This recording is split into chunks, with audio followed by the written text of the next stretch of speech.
Hey guys, so meron ako na-order sa Shopee. Matagal na to sa cart ko. Yan, nabuksan ko. Bali ngayon ko pa lang siya talaga na-order. Isa siyang oil-based perfume and inspired by mga OG perfume. So this one na in-order ko ay Delina La Rose, pero oil-based lang siya. So maliit lang talaga. Now, medyo makapal ang bubble wrap, which is good. Okay, wait. Makapal talaga. Maliit lang kasi oil-based and inspired ito ng Delina La Rose. Kung alam niyo yung Delina La Rose, parang yung amoy, ano ba yun? Parang,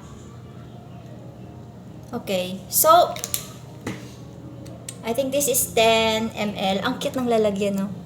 Yan.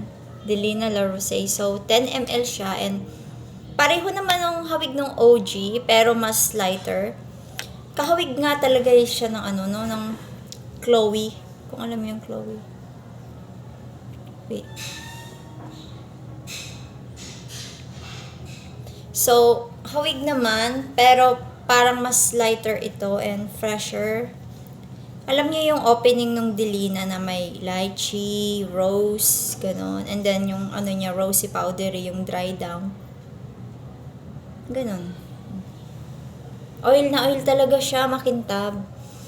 Hindi lang masyadong halata sa camera, pero in person, nangingintab yung wrist ko, oily nga. Lalagay mo siya sa mga pulse point. Gusto ko malaman kung magtatagal. Pero sa quality niya, kahit hindi ko pa nagamit before, oily talaga. So, kailangan mag-lotion kayo. Mas maganda unscented kung gusto nyong mag-concentrate yung amoy nyo dun sa kung ano yung amoy na gusto nyo. Yung lotion nyo mas maganda unscented. Unless gusto nyo mag-layer ng scents. Ganyan. Oo nga. Mabango.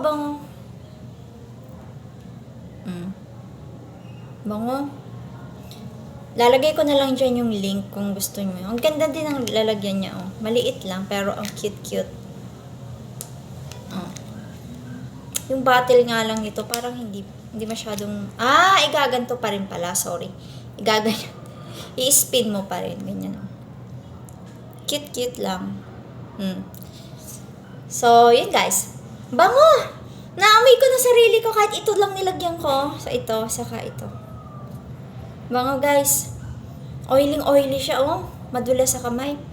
So, thank you for watching. Yan.